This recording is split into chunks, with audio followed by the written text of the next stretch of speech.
Hello, Merhaba Gal Podcast Shift Gear, which is hello and welcome to the Shift Gear Podcast in Ciaran's native tongue, Maltese. In, I gotta get cultured up sometimes. Just paying my respect to the man who didn't have a house and had to swim for about 4 days. So, how's the house situation over there? You can see I'm missing my couch because it got a bunch of sewage water on it, so I'm getting a new one. Or no, I got my parents' old one. And my, what's it called? Not washing machine, dishwasher. I just went to use it and it's not working, so that needs to get fixed. Nice. My PC got wrecked, but I need to get a new one anyways. So I need to file insurance claims and like get new stuff. But it's clean. I have a place to live again, so can't be too upset. But it was pretty good. An annoying last week. Yeah, like does the place still kind of stink or what? No, it's good now. It did for a little bit, but like that was because of you though, right? Yeah, definitely because of me. So luckily my mom helped me. We like deep cleaned everything. My landlord like sent like a cleaning company to clean. Like they did like a horrible job. Like they didn't even get everywhere. So cutting corners. Yeah, they were cutting corners, but it's okay. We're chilling now. All right. Well, it feels good to have you back. So thank you for coming back. Rowan was awesome in your place. Yep. He was literally like a shorter and more like wider version of you. So it felt like in Mario when you get squashed by those things, and I don't know what the things are called. Those giant blocks with the spikes. The thwomps. Yeah. That's what it feels like, and you just kind of like got elongated. But Rowan is also very different from you, so it was a very interesting experience, both positive and negative. Nice. Loved it. Yeah, no, I watched the episode. One day I'd like to have you both. Yeah, why not? Let's do it. That'd be pretty sick. So today I'm wearing this green hat. I have no good reason other than the fact that I've exhausted all my other ones. It's not St. Patrick's Day. I have no reason to wear this. It's between this and a Santa hat. So we got the green hat today. We'll say it's in honor of Hydrapple EX, which we will be going over in today's video as we review the Stellar Miracle. Did I say that right? Stellar Miracle? Correct. Yes. The Stellar Miracle Pokemon set that will be coming to Japan. I believe it's already in Japan. It's already released. It'll be coming to us sometime in September. That this will be our SV8 set, I believe. SV7 according to this website. Oh, okay. So Shroud of Fables SV 6.5. A lot of good cards in this set. I think we've got a lot to go over here. We're not going to do it in a typical tier list format. We're kind of just going to go through it, maybe grade them a little bit, talk about what we expect to kind of shake up the meta, and then honestly, this is gonna hit us faster than I think we realize, because Worlds is gonna come and go, and Baltimore's gonna come and go, and then we have this and a whole new format in October. So yeah, I think Aneil, correct me if I'm wrong, that this is gonna be our format for LAIC, because I think I saw they said the next set doesn't come out till after. So yeah, LAIC I don't believe will be a new format this year, which is really interesting. That's kind of lame. Yeah, it is kind of lame. No longer supporting deck building, but it's okay. It's all good. So let's go over this. Obviously, we're kind of in like that Worlds time right now. Next week, we're going to have a Worlds themed video. We're going to try and like alternate them one by one, so we kind of appeal to all audiences. Ciaran and I made our debut on the Shuffle Squad yesterday, of all things. So stay tuned for that video coming out soon. That was interesting. I wasn't allowed to wear a costume or a hat or glasses, which I actually didn't ask. You were allowed. Yeah, you were definitely allowed. You just didn't. I just didn't need to. It's like those like mask guys like Marshmallow when he walks around without his mask. You're like, yo, who's this guy? It's weird to not be in costume. So let's just get right into it here. I see we have a Lediba, which is kind of uneventful to start this off, but yeah, let's get into this. So yeah, shout out to Justin Basil. I always use their website for like looking at the new cards and the translations. So they've actually have a page here with like, the proxies of all the good cards that we're going to go through, or like cards that can be somewhat playable, and they have like English ones already. So these aren't official English ones. Justin just translated them, which is awesome. So shout out Justin. And Justin Basil is part of the Shift Gear Discord, and so should you. Okay, the link is down below. Go join the Shift Gear Discord. Good job, Aneil.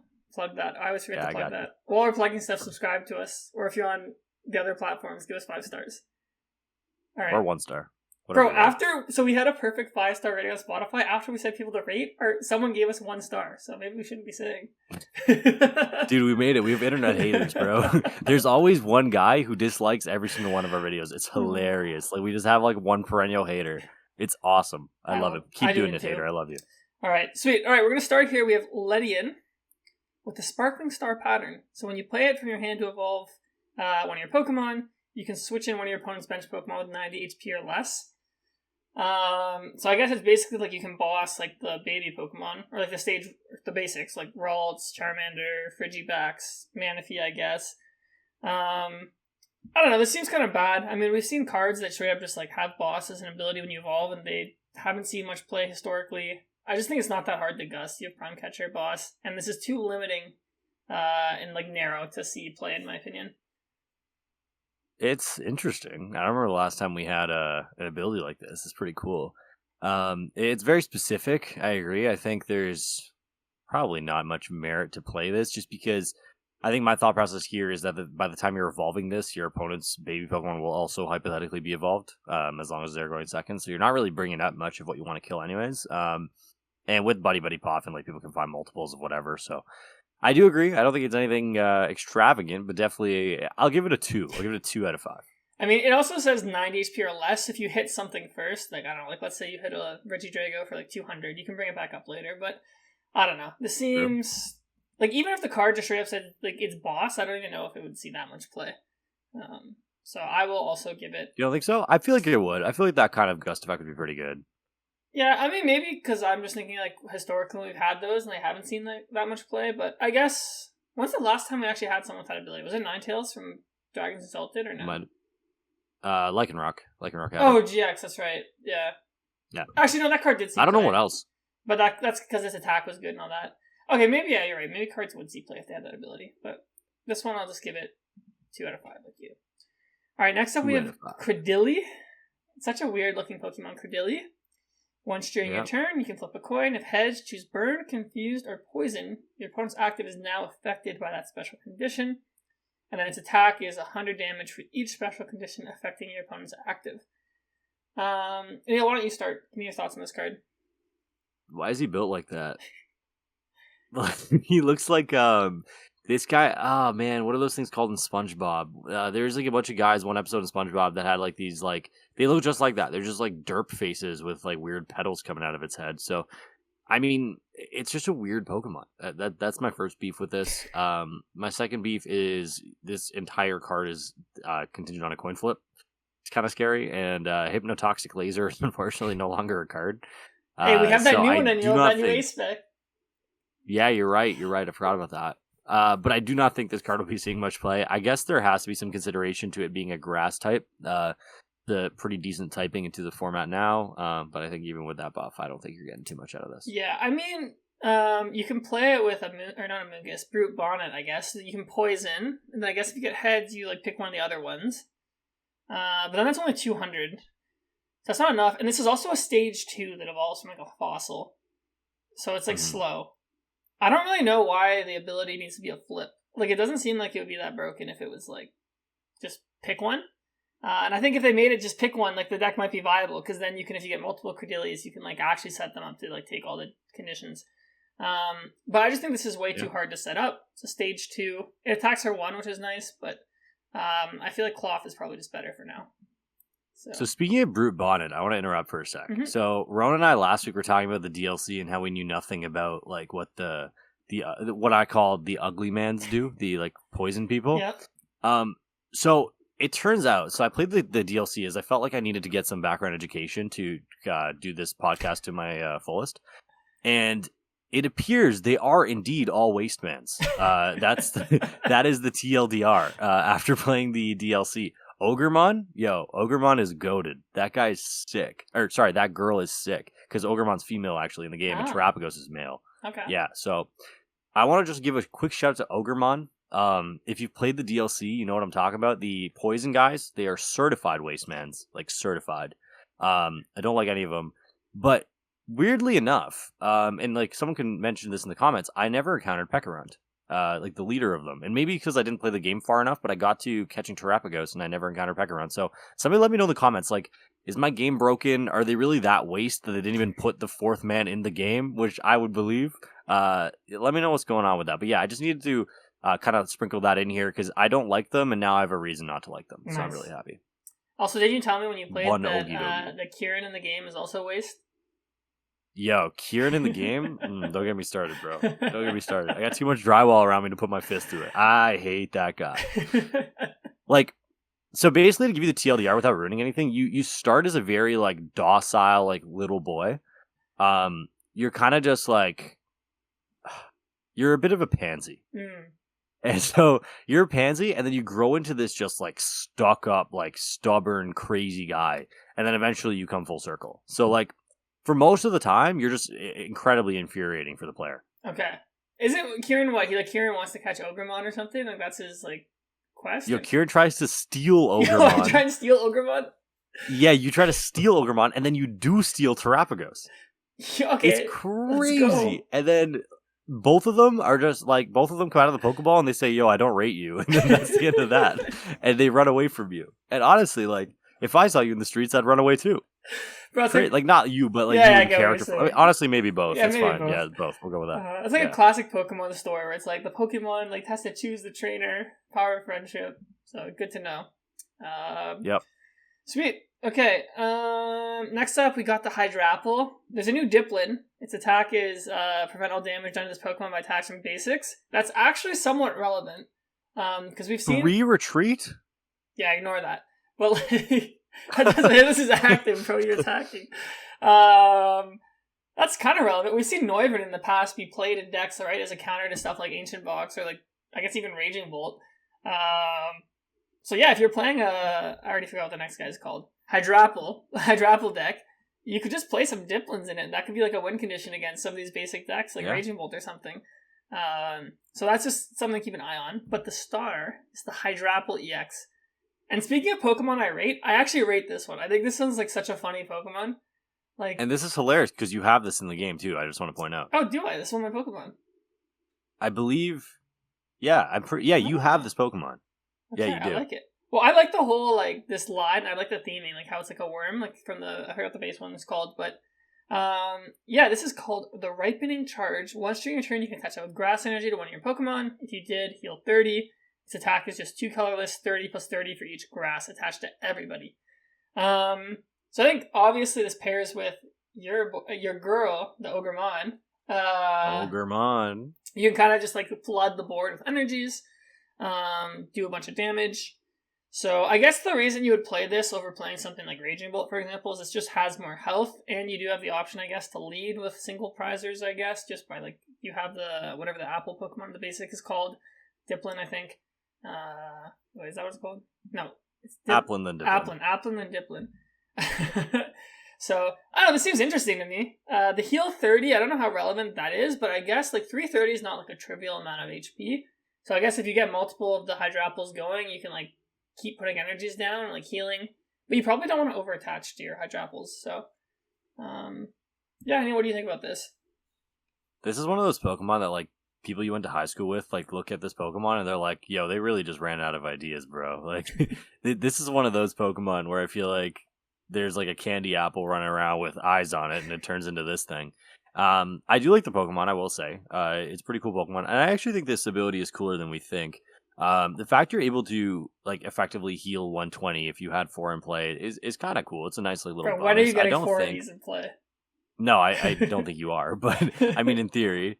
And I think the card is okay. I mean, I don't think it's great. I think that random 3 retreat doesn't help it on both the stage 1 and the stage 2. So I don't think it's going to be anything groundbreaking, but I mean, cool Pokemon. Yeah, I mean, also, Ogrepon's attack isn't that bad. It's pretty good, actually. So, like, against stuff, like, you can just... Oh, I attack with it all the time. Yeah, like, you can make a fat Ogrepon, or Ogremon. Actually, I was pulling up Pokeka book earlier, and I was looking. They had some deck lists with it, because I was curious. Let me find it. Oh, did I skip it? They had... I saw this here. It's called Kamitsu Orochi EX. I don't know, so it seemed interesting. Like, this person was playing it with, like, Scoop Up Cyclone, like, they're playing the Bug Catching set. It's literally just straight Ogremon plus Hydrapple. So, I don't know, I think it's kind of cool. Alright. I guess they have the Scoop Up Cyclone, which I think is cool. I feel like you actually probably play Turo, too, right? Like, it's an energy attack is very efficient. It's just 2 energy, right? So it's like, you put 2 on it, you let it take a hit, you Turo, and you just, like, do it again. I'd probably play more of the stage 1 if I was going to do a Turo build, but oh, it seems like it can hit pretty hard once you get set up, so seems interesting. I'm going to give the card, like, 3.5 out of 4. Or out of 5. It's a solid 3. I didn't even think 3 is high, dude. I'm gonna give it. All a right, 2. I think I'll give 3 then. I think 3 is more fair. I could see it seeing play. Synergy with Ogremon is definitely a bonus 0.5 in my book. Yeah. I had it at 1.5 initially. And if any other grass types come out eventually, like maybe this could help them out. Okay, next up we have Salazzle. Yeah, I remember reading this card when it came out. This is going to be an annoying card if it's ever good. So Salazzle, the Sudden Burn. So your opponent discards a card from their hand. If this Pokemon evolves from Salandit during this turn, they discard 2 more cards. So I think the obvious synergy for this card is Rosic's Plan. You can actually just straight up discard your opponent's whole hand. So I feel like you go like Counter Catch or something that can't retreat, plays the Rosic's Plan, plays Salazzle, Sudden Burn. All of a sudden, like you have the option to lock your opponent. So this card has the potential to be very toxic. This seems like a poorly designed card. I'm like, why does this card even need to exist? Because to me, it's like this card is either really good and like it's really annoying and like unhealthy, or it's like just like trash. Like I don't really see a world where it's like mid, right? Yeah, this card's a problem. I don't know why they would even. Why would you print this? I mean, it's really cool. Like, I mean, if you're here for diverse win conditions and stuff like that, I mean, it's really cool. I mean, I don't know. I don't know if I support this kind of win condition. I feel like this is very RNG based, but this is a card, and this is a card we're gonna have to live with. So I guess for functionality purposes, this is a 4, dude. This is gonna be good. I don't know. Like, there's some things you have to like say too, because like if people play Pidgeot or they play Bibarel, for example, like this doesn't. Yeah. You get around it, right? So like decks like Charizard, Yep. decks like Chien-Pao get around this. Also, like, what do you even do after you discard their hand? Like, is there a Pokemon that like I can't remember if there's one that has the ability to look at your opponent's top X cards? I think might be one in the set. I can't remember. Because you do eventually have to win the game, like somehow, right? So maybe it's just like you play like the classic like Silene Palpad, you just sit there forever thing. Well, I mean, the thing is too, like even if your opponent, like you're counter catching something big, right? Like your opponent top decks a card that's not useful, you're then discarding that card, and you're playing Misfortune or you're playing something like that to kind of mill them out. I mean, yeah, you're right. Like you do need to win somehow. So I guess for that purpose, it might be a little bit less desirable. But I feel like as like a one of and like control or something, just to get an up, and then you retreat back into Mimikyu, retreat back into Snorlax after you die. I mean, it feels pretty good. Yeah, this could actually. You're right. This is probably just you play this in control and you combo with this Rosic, and then like because like in control, like you can play cards like Erica's or whatever or Airy, and like you'll know what your opponent has, and then you kind of go from there and decide if it's worth it. So I'm gonna give this card a 3. I think it'll see niche play. I don't know if it's good enough to be its own deck, but definitely decent. Okay, next up, I think this card's been pretty hyped. It's the Cinderace. This is you, Aneil. Cinderace EX. Yep. It's a terrestrialized Pokemon. So this set, all the Terra Pokemon are like, I don't know, they have this like white color, then they have all the types around it. I think they're called Stellar. Stellar, the Stellar Pokemon, okay. Is that different than like the terrestrialized ones that we've had now? Yeah, so terrestrialized Pokemon, like when you terrestrialize in the game, you can terrestrialize into one type. Okay. Stellar Pokemon can terrestrialize into, like, they effectively take on every type. Oh, okay. I'm not entirely sure if they exist in the overworld. I'm pretty sure they do, because you have to knock out a couple to get to Terapagos, but Terapagos is the only one that I know for sure has like this like stellar typing. Okay, interesting. Cool. Okay, so the first attack is just fire, double colorless, 280, can't attack. Then its next attack is fire, fighting, dark, and we'll see this is a trend in the set. These Pokemon have like weird energy types. So the attack does 180 damage to one of your opponent's Pokemon. So just straight up snipe. What are your thoughts on the Cinderace EX? This is pretty cool. I like the first attack actually a lot, because it's a fire double colorless to KO. Well, I mean, I guess you can't KO a V-Star if you use a DT, but in theory, like you're doing 280, it's good damage. Yep. I actually like I like the design of these cards. Like we've seen them before with Amazing Rares, where like the attacks are just like insane. If you can power it up, and I think obviously it's much more healthy in a format that doesn't have Archeops Aurora. So I think that helps as well. Like these cards are cool. I'm excited to see how people kind of use these. This card specifically, maybe it's not like the best one out there, because I think 180 snipe does leave a bit to be desired for that energy cost, and 280 is quite good into V-Stars, but you cap out pretty low. So I'd be surprised if this was its own deck. I mean, sure, you can abuse Magma Basin, you can abuse some other fire type support cards, but overall, like it's kind of I think it's actually pretty good. Like 180 is good enough to knock out Lumineon and Squawk, which are pretty popular. Sure. 280, like you said, it's not a trivial amount of damage. Like that's knocking out every V-Star, you're knocking out every EX that's not evolved. I could see this struggling into like big Pokemon, like other Charizards or like Gardevoir maybe, but like I don't know. I feel like it has a lot of health too. I feel like it trades pretty well. It also does a free retreat. Yeah, it's for your treat. So I don't know. I think it could be pretty good. Like I actually think this card is pretty good. I don't know, I feel like I'm gonna give it 3. Yeah, I think 3 again. I saw when I looked at this too. Some people were playing it. I don't know if it was good or not.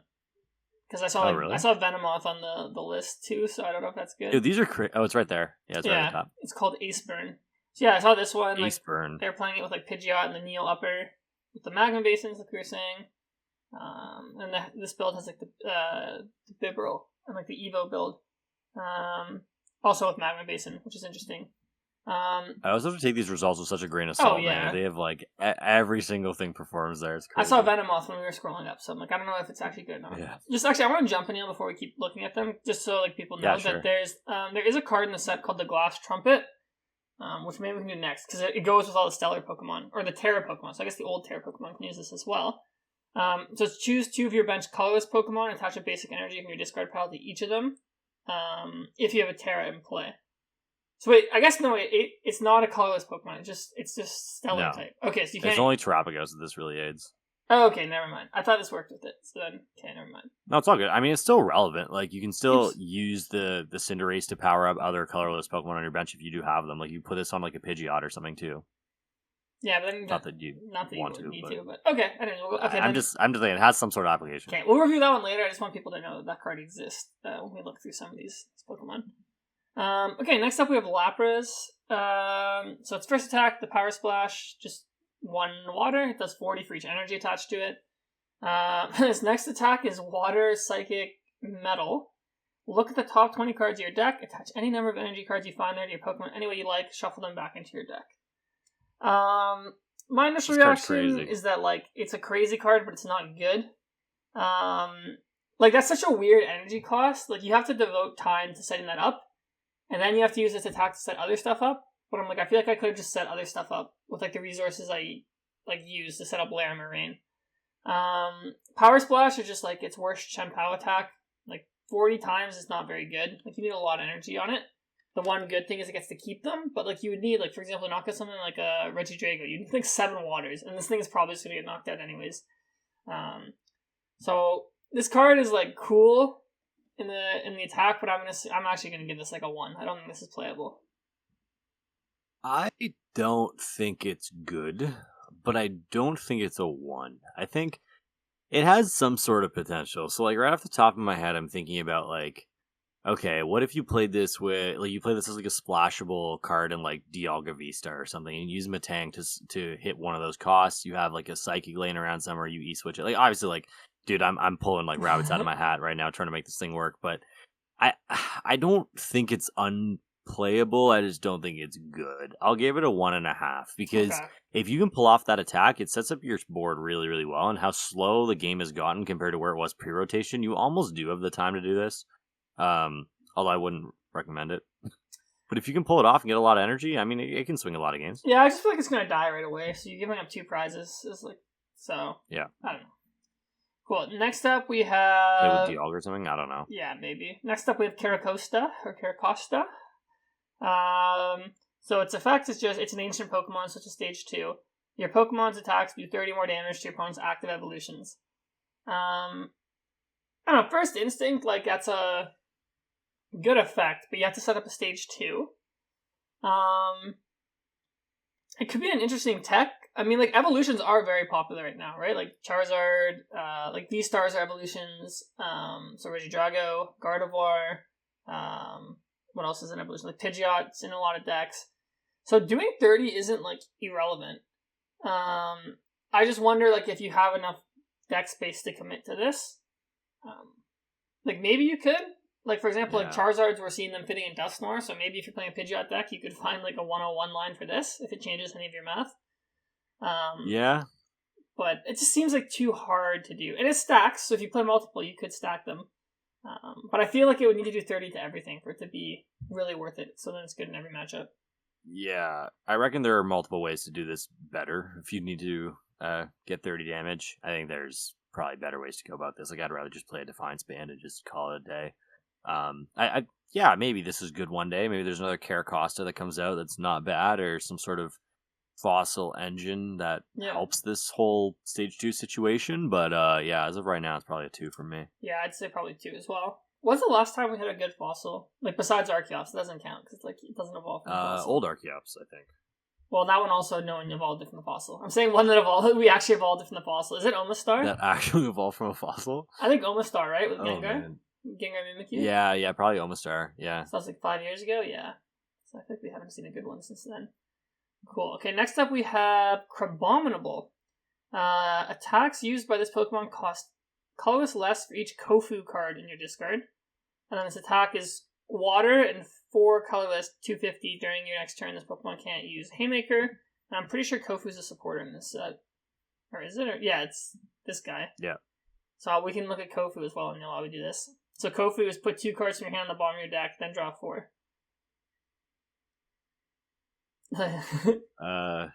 Yeah, it's a sick pre-release engine. That's about all I got for you. This is like just, it's like boneless Radiant Charizard. Yeah, it's like, it doesn't seem that good. Great. Like, there's no way to like efficiently get the Kofus in your discard right away, right? That's the problem with it. Like, maybe if Battle Compressor still existed, like, you could do that. But it just seems like that's hard. Like, the payoff's not that high. You'd probably have to run energy, like, some way to accelerate a little bit while you get ready to get to that 1 energy Haymaker. So I'm going to give Crabominable probably and Kofu together. I'm going to give them like a 1. I don't think it's good. I mean, like 250 is such a bad amount of damage too. Like we see it on Palafin and stuff too. Cards that look like they should be really good that do 250 that just never take off the ground. It's just too awkward of a number. So yeah, it's a respectful 1 for me. Yeah, he's also stage 1. All right. We also have Veluza, where it also has attacks used by this Pokemon cost colorless less for each Kofu. It's 4 colorless 110, not affected by any effects when it's active. The art's pretty cool. I like Kofu in the back here. You don't lose to Cornerstone Ogerpon anymore. Yay. Yeah, Adam, these just seem too weak. Yeah. This is also going to get a 1 from me. Gipsky. Okay, next up, Joltik, I'm sure it evolves into something if it's there. Yeah, so it evolves this thing's cool. Yeah. Galvantula EX. Alright, Lightning Colorless Charged Web. If your opponent's active Pokemon's an EX or V, it does 220. So, I mean, this is obviously just targeting all like the 220 type guys like Regidrago. I mean, Lugia's already weak to Lightning, I guess. This knocks out all the Ogerpons. And then its other attack... Chempao, yeah. Its other attack, Grass, Lightning, Fighting. 180, discard all energy from this Pokemon. During your opponent's next turn, they can't play items. So, I mean, items are obviously very core of the game. Item lock is always good. I guess my question would be like, can you continuously power this up if you have to keep discarding energies and if they're all different types? That's my question, pretty much. Yeah, I actually think that this card was a basic or had a basic Pokemon that was a little bit stronger in terms of like HP. I feel like this card could be really good in Lost Box, just as like a mirror tech. Because like imagine you just pull this off late game, 180 no items. They can't Mirage Gate. They can't do anything. They're kind of stuck spitting at you, just Hawk 2 all over the place. So there's not much going on there. I give this this is a potential 3, but most likely a 2. I'm going to give it a 2 as well. Like you said, I think it's an interesting checkmate card when you block items, but it's just really tough to use. Also, I'm going to skip ahead. The first attack is pretty good too. Yeah, there's also a card like this A-Spec in the set called the Sparkling Crystal, where Terra Pokemon, their attacks cost 1 less of any energy. So whenever we do look at any of these cards that have these weird energy costs, you can play the tool and like make them attack for, like, for example, this could attack for like Grass Lightning or like Lightning Fighting. But yeah, I'd say it's probably like it's not good enough on its own. You need a way to keep recycling that attack, and I just don't know if there's a way yet. And I'm glad you brought up that A-Spec, because I feel like that's an important card to kind of consider. Like when we're reviewing these things, I kind of forgot that existed. It makes this a lot easier, that's for sure. Yeah. You have like, because like if you play this with Ogremon, you just need a lightning energy. That is true, actually. Yeah, I guess that would be the answer. Maybe. I mean, the problem is though, like once this gets knocked out, like how do you get the tool back? How do you get the tool back? Yeah, that is the issue. Yeah. But, I mean, you can't do it more than once, but you're right. This could be played with Ogrepon. Or Ogremon. I think the thing that stands out for me with this one is that like it has a first attack that's usable as well, so you don't necessarily need to recycle this over and over. like, I feel like you're hitting 180, you're locking out items, you're essentially buying yourself a turn anyways in a lot of situations. So, I mean, do I think it's going to be good? No, but I feel like it has potential to kind of be all right. Yeah, because like turn 2 is pretty easy to attack. You just attach turn 1, turn 2 you energy switch, or you just attach and put the tool on it. But then yeah, like the late game, it doesn't do enough. Like if a deck like Charizard, for example, sets up, like it kind of just runs through this. I feel like so. Yeah, that's interesting. We'll keep our eye on it. Okay, now we have a Drifblim. I mean, kind of relevant because Drifloon sees plays in Gardevoir, so maybe this can evolve from it. So this attack does 50 damage for each Drifloon and Drifblim you have in play. This attack also does 30 damage to each of your Drifloon and Drifblim. So I guess in theory you could have 4 in play. So it does 200 for 1 and you damage yourselves. And I guess the idea is like I don't know about this one, Chief. You bench the Drifloon that takes damage, so maybe you have Drifloon, you Drifblim twice for 200, and then your Drifloons are ready to do a bunch of damage. I don't know. Sure. I mean, just hope your opponent doesn't play Greninja or Sableye, yeah? Yeah, I mean... this is it. It's too susceptible to that. It's also just like if you prize a Drifloon, it's annoying. 200 is like not enough. I don't think it's a cool concept. Yeah. Like, again, pre-release card. Great pre-release. The art's really cool. I really like the art. I like it too. But I think I agree with you. I don't think it's good. Okay, next up we have a Slowking. This one is actually really cool. It's one of the coolest design cards they have in the set. So discard the top card of your deck. If that card is a Pokemon without a rule box, choose one of its attacks and use it as this attack. So I think when we did the Shrouded Fable review, they had that one stadium where you can put a card on top of your deck. So like you can enable this. Like I don't think it's that tricky to enable it. I guess the question becomes like, what are you copying with this? There's some really strong attacks. Like you can copy like Kyurem's attack, for example. Who's another like non-EX that has a really good attack? I'm blanking, but I'm sure there's tons.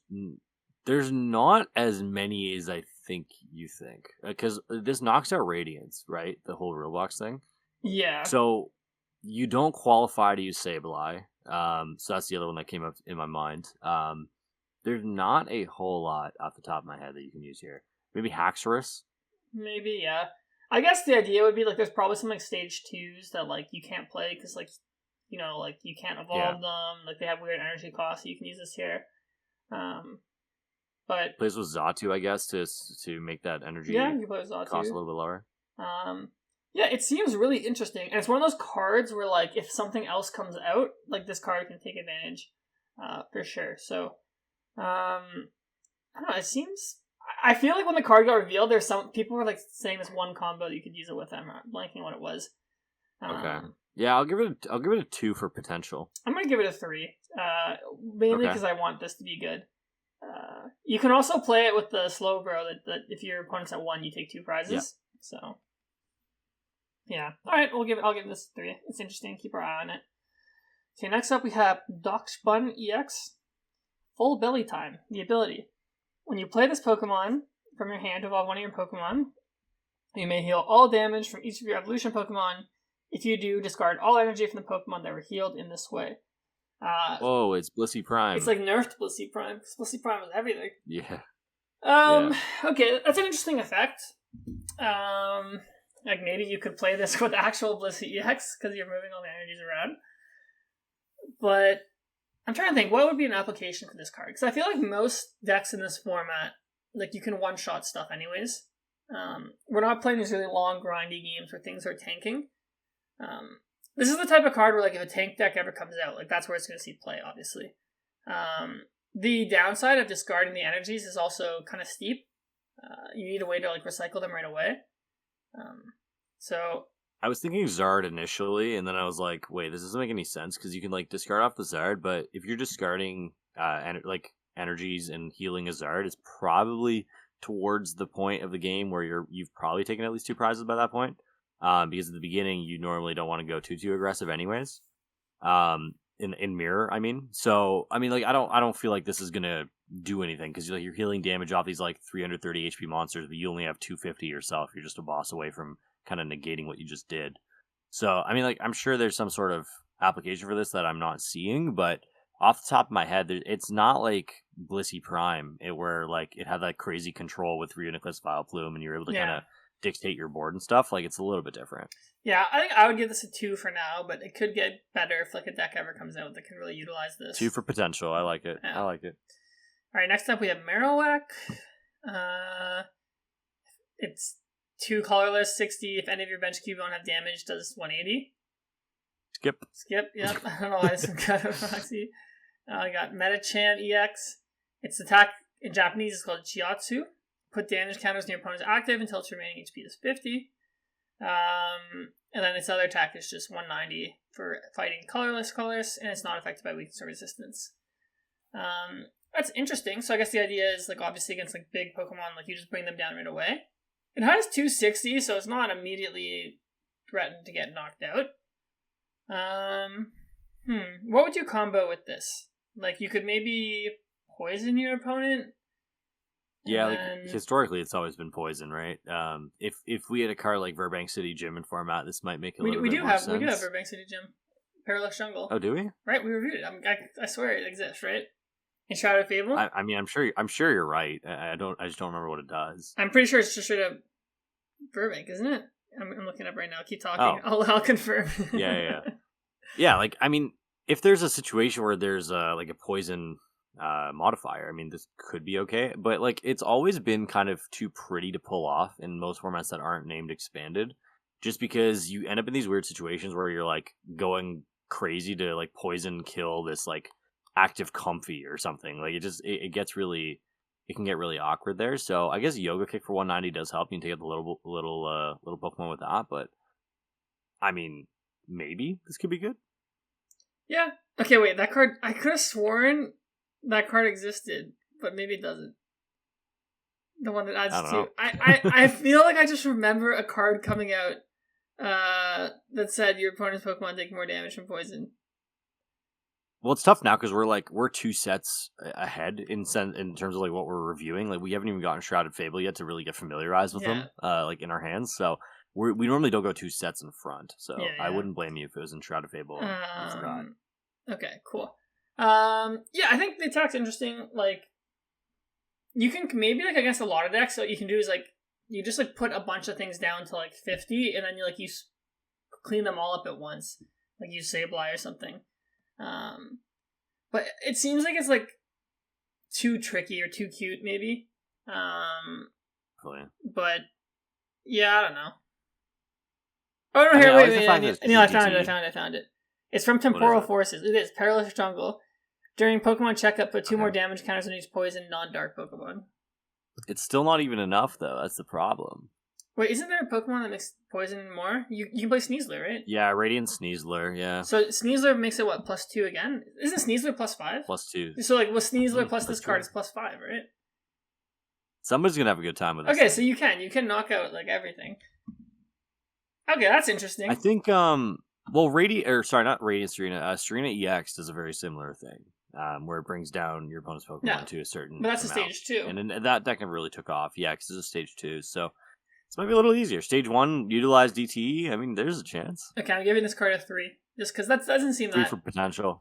Yeah, like, that's not hard. Like, double turbo, and then just Brute Bonnet plus the Stadium. Alright, nice.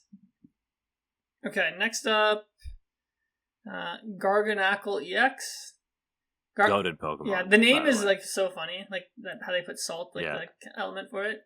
So it's a stage 2. It can't be affected by special conditions. It does 170 for fighting colorless. During your opponent's next turn, this Pokemon takes 60 less from attacks. So it's supposed to be a tank. I mean, it looks like a tank. Is that a good enough effect? You could play maybe Defiance Vest or something. You have 340, which is a lot of health. But you're a stage 2. I don't know what kind of energy acceleration you have. You're not doing a lot of damage. So you're not one-shotting things. My gut reaction is it's not good enough, but... I can't get over the fact that this is such a perfect Pokemon. I think it's so sick. You have the compound in the name, NaCl. I think it's like 2 valence electrons. It's a beast of a compound. I love Salt. Absolutely love Salt. So we have Salt Body, no special conditions. All right, sick. Block. I don't care. This card could say like Tackle for 10. I'd still rate it. I'm giving this a 5. Nice. I'll give it a 2. But it's cool. And it's like a Minecraft dude. I mean, how you can't go wrong here, man. It is actually like a Minecraft guy. All right. Yeah. Sweet. Okay, next up we have Duraludon and Archaludon. Duraludon just has 80 plus 10 more of each damage counter on it, so I guess if you play... I'm blanking on the card that lets the basics attack. Like the evolution's below it attack, but you could maybe do that. But, okay, so Archaludon, it's stage 1, 180 HP. It's Steel Bridge. Each Pokemon has any metal energy, have no retreat. Its attack is pretty relevant. It's just 3 for 160. I don't know, this doesn't seem that good. It's a stage 1 to give you it's a good effect, but like not a great effect. Is this Pokemon supposed to be London Bridge? It might be. Actually, it probably the Duraludon is. building is right. Because Duraludon's right? from the Duraludon building's right there. Yeah, it's from the region, the Galar. So I feel like this is the London Bridge. I mean, like just for that, I'll rate it. But I mean, like, can we at least try to make it a little bit better? This is just junk. Yeah, it's like I don't think Dialga would even play this. Like I don't even know what other metal decks there are. No, there's no reason to play this, I don't think. Yeah, unless like an Archaludon, like EX comes out one day that makes it good. I'm giving it like a 1.5. Just for the potential that the EX version comes out. Okay. Yeah. Next up we have Earthworm EX, the other metal Pokemon. Earthworm. Its ability, Kerpow Return. When it's damaged by an attack from your opponent's Pokemon, even if it's knocked out, put 2 damage counters on the attack Pokemon for each metal energy attached to it. Its attack is 4, colorless, 150. Your opponent's active can't retreat next turn. So the ability is kind of cool, but it only has 220 health. So I feel like this thing is getting knocked out like right away. And its attack doesn't do a lot of damage. So like let's say you put 4 metals on this, you do 150. This gets attacked, your opponent takes 80. So you're doing like 230 damage total in that scenario. That just doesn't seem very good. I can see this. Yeah, this isn't good. I just want to preface what I'm about to say with this isn't good. But you maybe play this in like Dialga or something just to, at the end of game, steal a prize off of Gardevoir. When you're like hidden into things anyways, you're like, okay, I've got all these Matangs. Like it's either I'm doing 80 with my Dialga V-Star or I'm doing 150 with this. Like it doesn't really make a difference. At least one I can get a prize in return. Like it kind of. They would just go Monkey Dory attack with Gardevoir. Yeah, I guess so. Yeah, I forgot about Monkey Dory. Either way, like it's... Yeah. I don't know. Earthworm is cool, but I'm going to give it a 1, I think. If they Monkey Dory attack with Gardevoir, though, and you have 4 metals on it, you're pushing the Gardevoir into GX range. Or sorry, what's it called? What's Dialga V-Star's GX type? Time something V-Star? GX or V-Star? I forget. Star Chronos. Star Chronos, yeah. It's Star Chronos. Yeah, so you push the Gardevoir into Star Chronos range. I'm thinking like 8 head right now in a situation that's never going to occur ever. But I'm trying to give some life to my boy Earthworm. Because this thing it's not great, but it's a 2 for I'm me. just going to go Boss, Dialga, Drifloon, Knockout, or Counter. Bro, stop raining on my parade, man. Let me have this. Alright, next up we have the Raging Bolt. This is like a 1 prize Raging Bolt. So its attack does 30 damage. It's lightning fighting, so it can fit into the normal Raging Bolt deck. This attack does 30 damage to one of your opponent's Pokemon for each energy attached to this Pokemon. So a little bit of snipe. I think it's limited by the fact that it has to be energies attached to this Pokemon. So if you bench this, you play Sada, and you attach, you're at 60. If you attach to it over 2 turns, you're at 90. I mean, you could start playing energy switches or Thornton or something. And like you have to pick one of your opponent's Pokemon. You can't like spread the damage across multiple. So it just doesn't seem that good to me. Its second attack this would be disgusting though. If it was all Pokemon, this would be nasty because you'd load up all the Ogremons. Yeah, and then you switch them all. Its second attack is like it's like a lightning fighting colorless 130. So I guess if you need like a 130 non 2 prizer in the deck, you could play this. But I don't know. It just doesn't seem good enough to me. Yeah, I mean, I do wish that first attack was worded a little bit differently. Like maybe give it a little bit more damage or something. Like I don't think 60 is doing much anywhere. So. We would probably skip this one. The art, again, really cool. I really like the art in this set. Yeah, sick art. Cool. I'm going to give it like a 1.5. Okay, next up we have Noctowl. I think this is probably one of the better cards in the set. Jewel Hunt is the ability.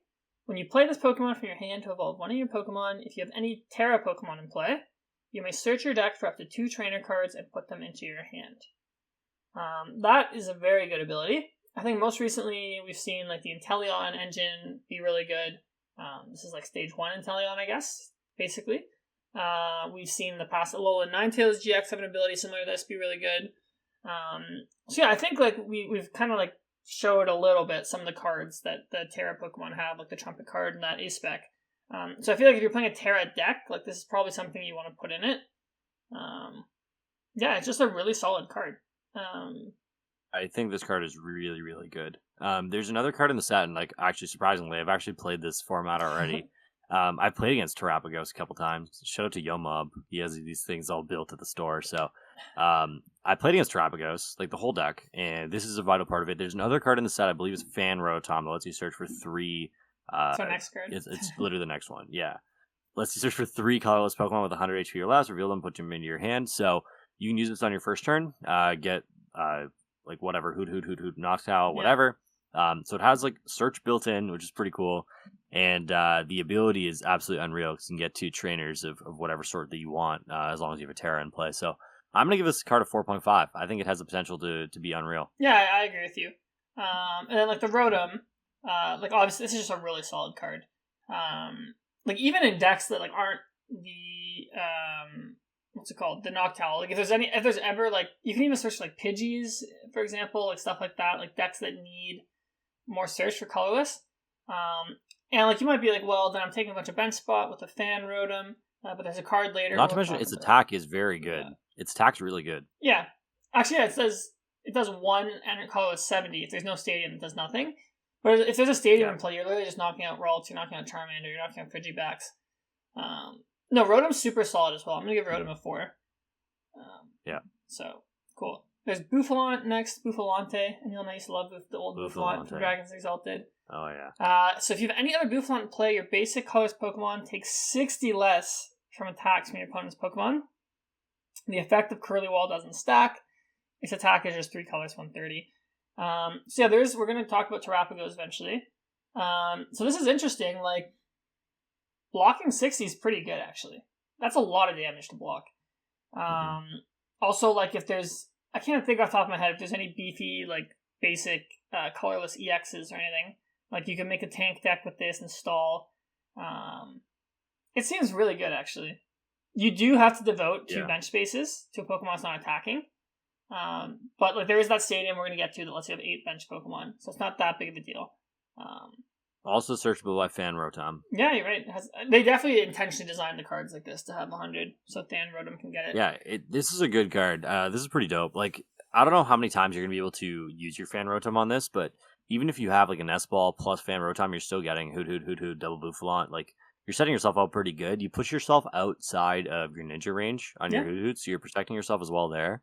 Yeah, no, I think all these cards are really cool. I think what happens and the issue is like with those like Skyfield like stadiums is like there's always so many like bench Pokemon that people can pick off that anything you try to throw in the active to kind of stall often doesn't really do its job. So that Skyfield kind of mechanic makes boss really good, and that's what kind of worries me about these kinds of archetypes. But I think overall, like it has all the makings to be a successful deck.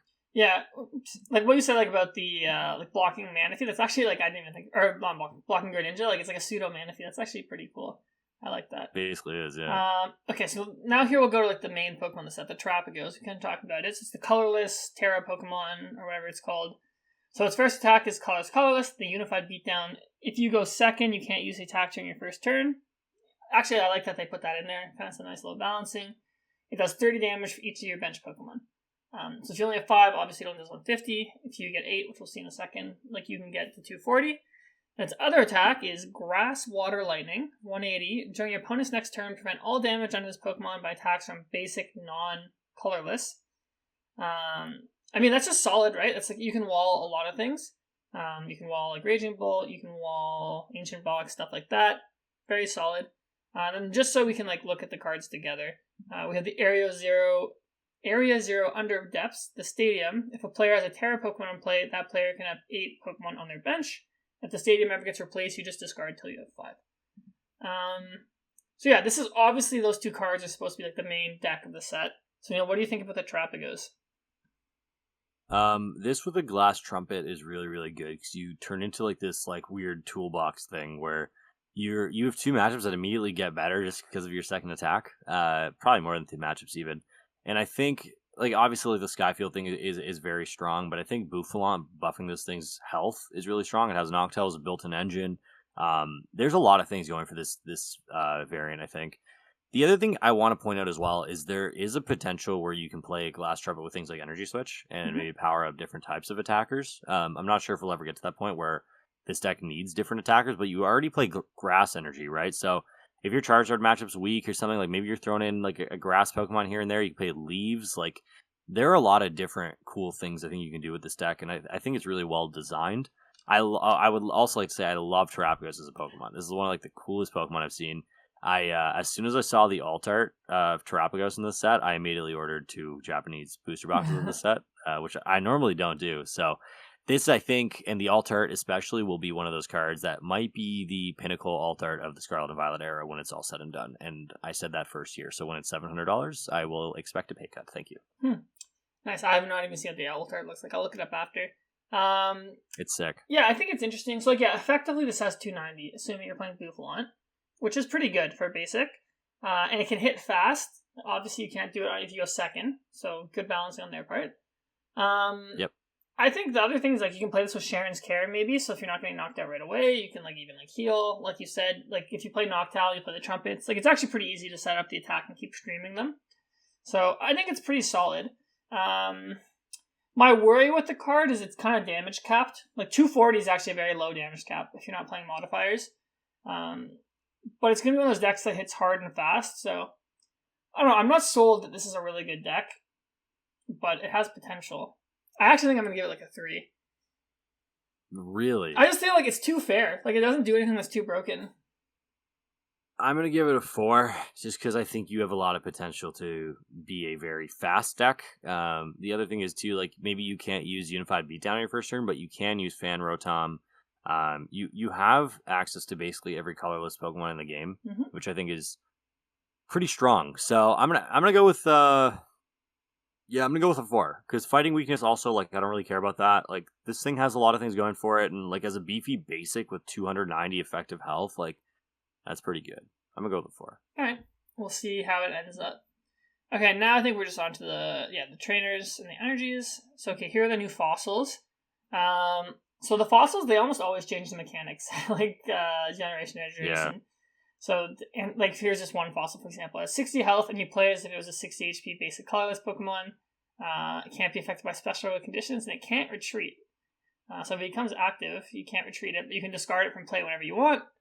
And its ability is just prevent all effects of attacks used by your opponent's Pokemon done to it.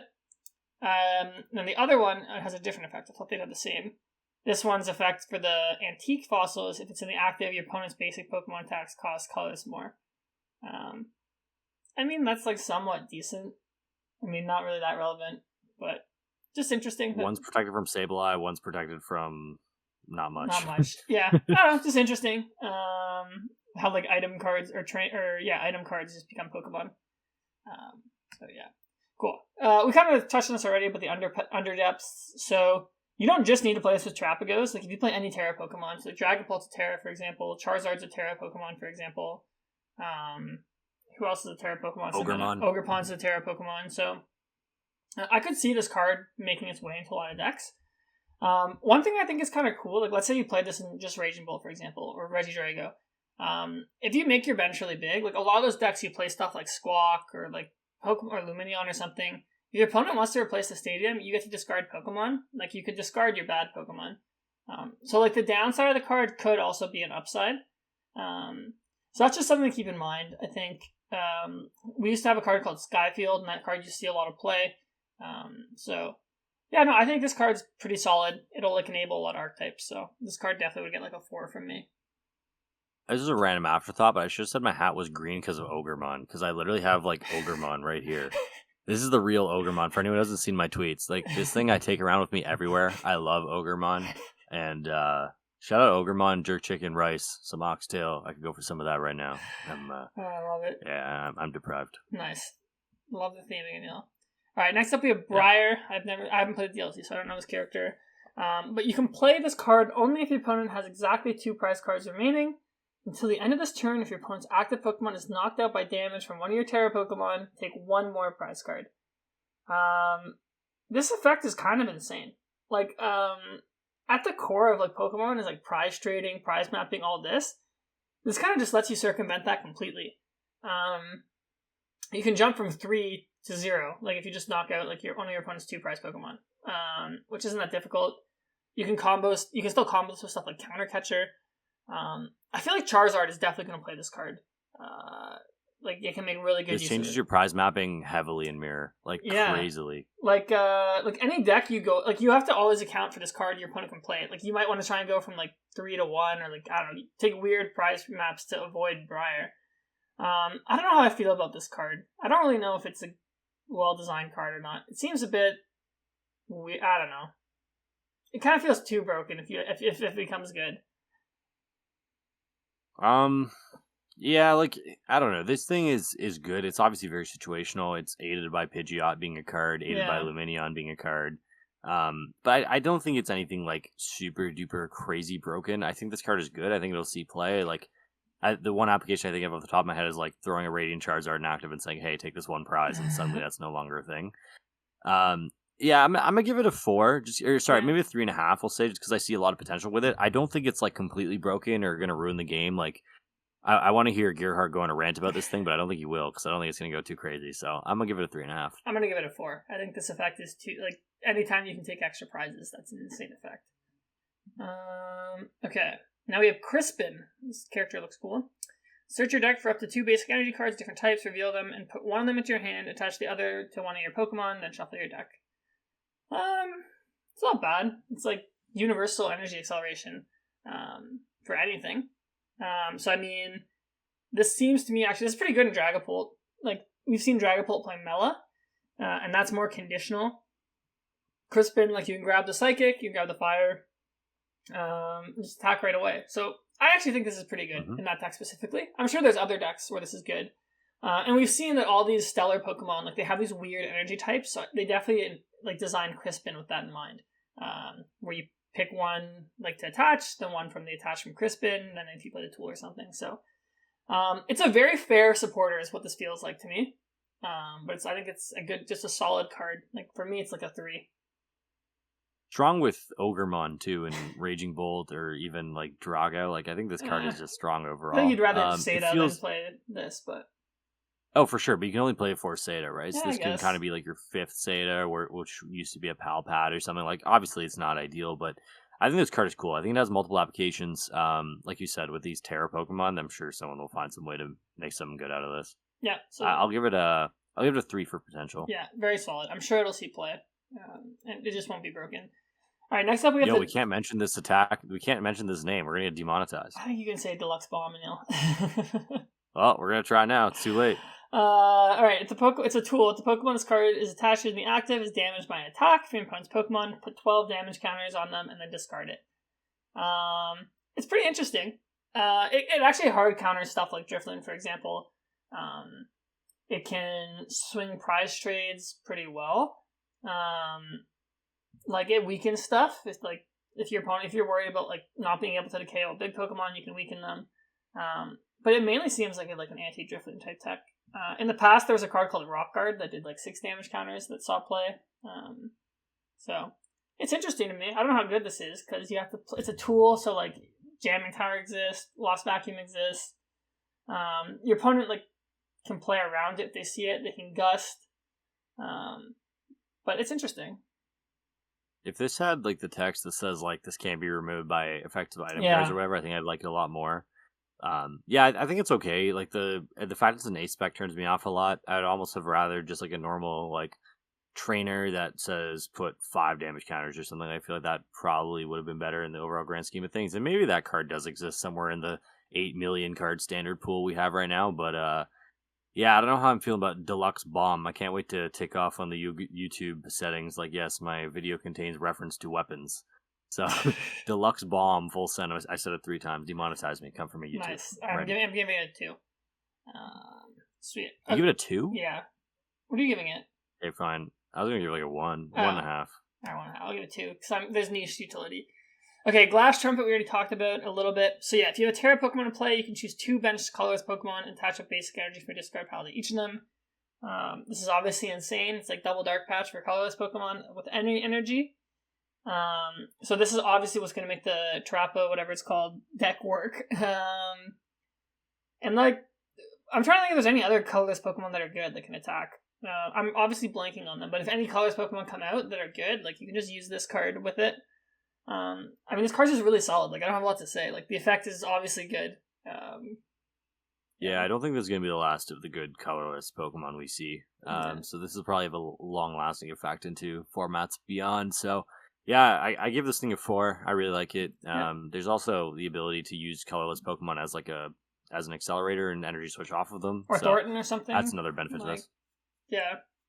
So, yeah, maybe you play Thornton. So, yeah, 4 for me as well. Maybe even 4.5. Alright, next up, the Gravity Stone. If the Pokemon's card is attached to in the active spot, the retreat cost of each active is a colorless more.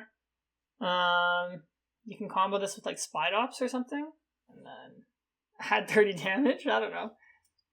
You know it's tough when a man's saying its best partner is Spidops. Can you think of another partner for this? No, I was just gonna give it a 1 and move on, to be honest. I'll give it 1.5 for Spidops.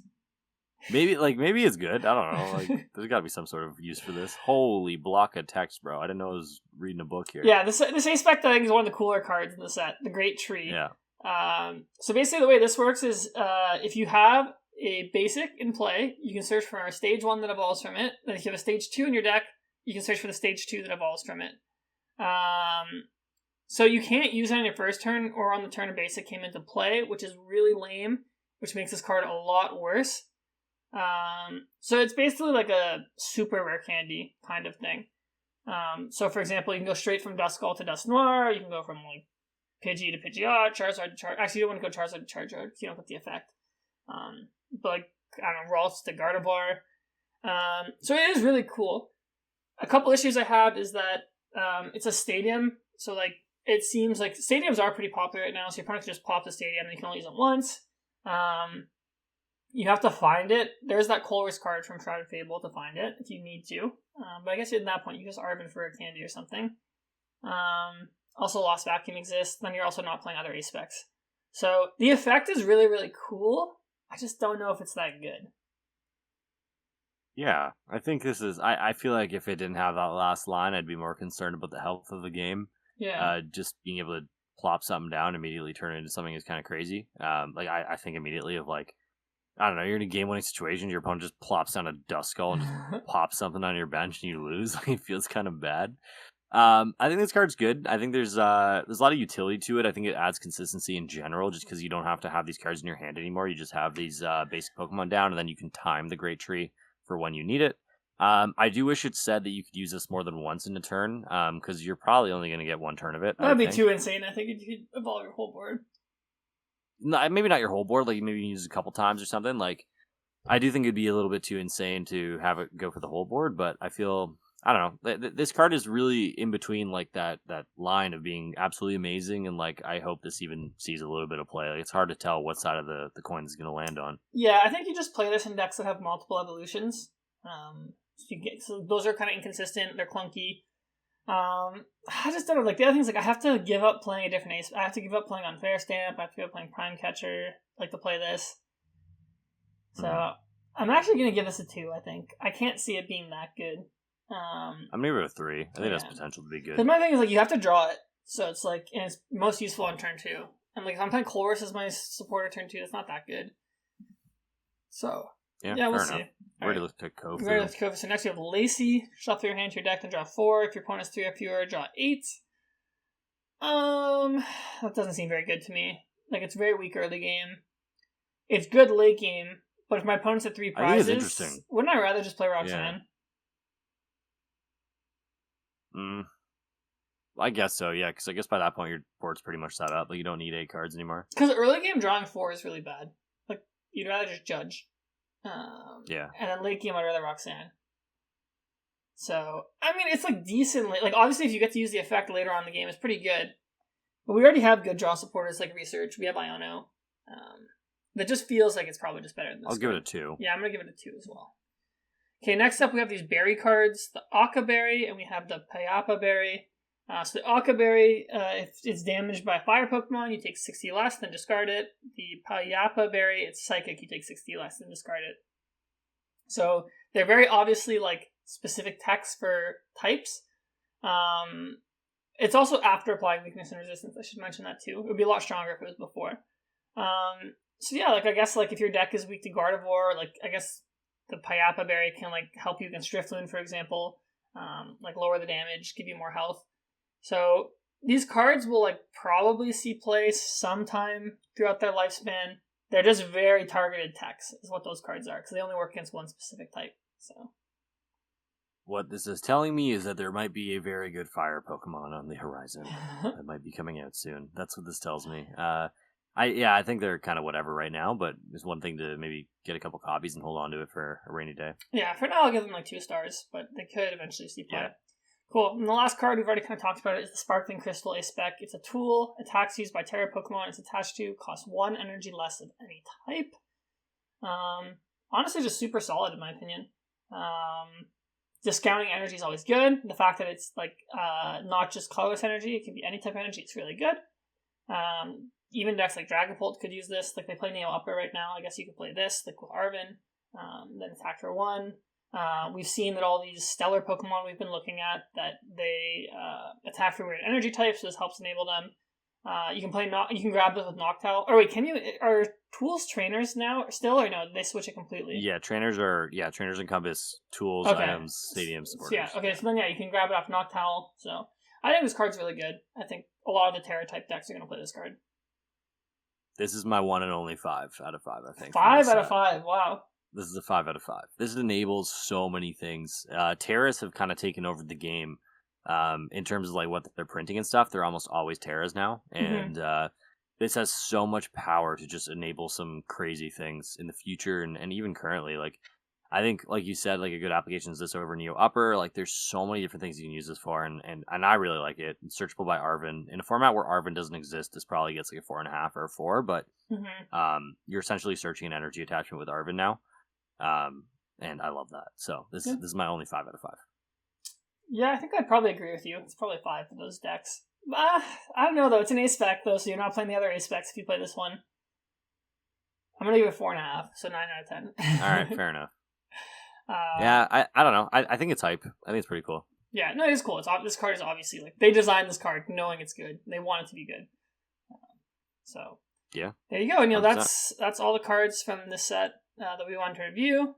So yeah, let us know down below what card you think is the best, which card are we overrated or underrated, any cool decks you want to try out from this set. Because it seems like there's actually a lot of cool stuff that's going to come from this. So. And this is only like 10% of the set. Like, of course, this is supposed to be like the playable stuff. Yeah. The other stuff is apparently jank, but I mean, you never know. Like sometimes things get thrown through the cracks and stuff. So, yeah, let us know. What do you think about this set? More importantly, and I think the most important, join the Shift Gear Discord where you can get advanced access to all these video titles and stuff. The other thing is we have merch on the way, so keep an eye out. The merch is going to be made soon. We're looking at a bucket hat, maybe a Hawaiian shirt or a jersey, and some shorts and a backpack. So we're getting them made with some good quality. Like, one thing with us is we want our shirts to be drippy. We're not going to throw you Gildan t-shirts and say have fun. These are going to be drippy things you can wear anywhere, so keep your eye out for some Shift Gear merch. And I hope when these come out that all mans at regionals are pulling up in the Shift Gear bucket hats. So I think that would be absolutely unreal. If there's anything we missed from this list, let us know down below. There's always different cards that kind of seep through the cracks. I think we missed, that Blastoise is just a reprint. It's interesting. Yeah. But yeah, like there's always things that seep through the cracks. So let us know if we missed anything down below. Next week we'll have a cool Worlds related video for you. Ciaran, am I missing anything you want to add on? No, that's it. Thanks for watching. Sick. Thanks for watching. Ciaran's no longer in the Atlantic Ocean. And hopefully next week he's still dry. We'll see. Anyways, take care. See you next week. Later. Peace.